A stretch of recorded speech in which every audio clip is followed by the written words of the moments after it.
In this lecture, we will change the elements a little bit. So I'll remove my subcategory and we will keep our segment, which we haven't used so far, in columns. We can also remove the calculations and then simply put our sales value. Okay, so we can see that there are three different business segments and three categories as well.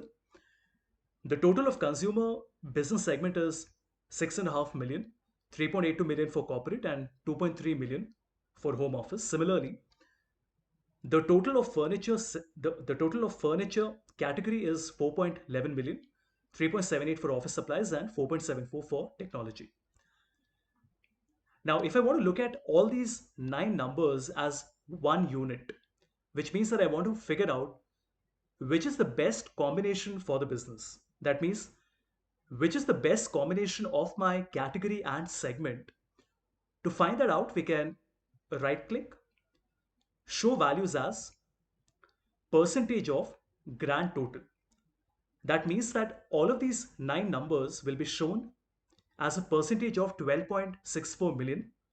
That means that all these nine numbers will add up to 100%.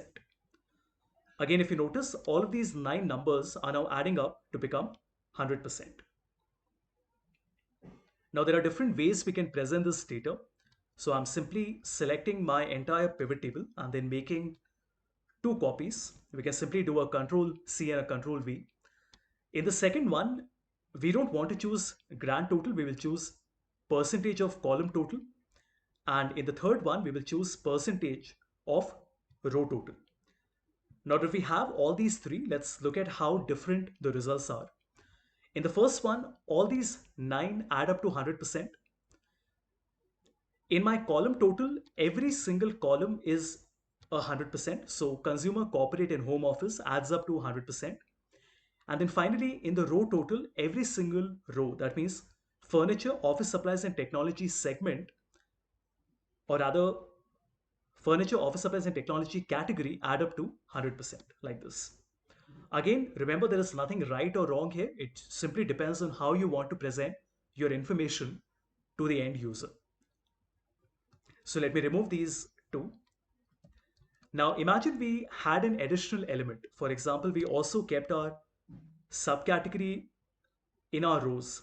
You notice that it still works perfectly.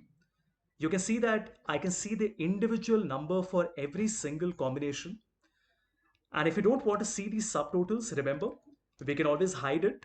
So on design, we can select subtotals and then decide to not show the subtotals. And this way, we can see that all of these numbers, so this would be three segments into 17 subcategories, so 51 items, are all adding up to become 100%.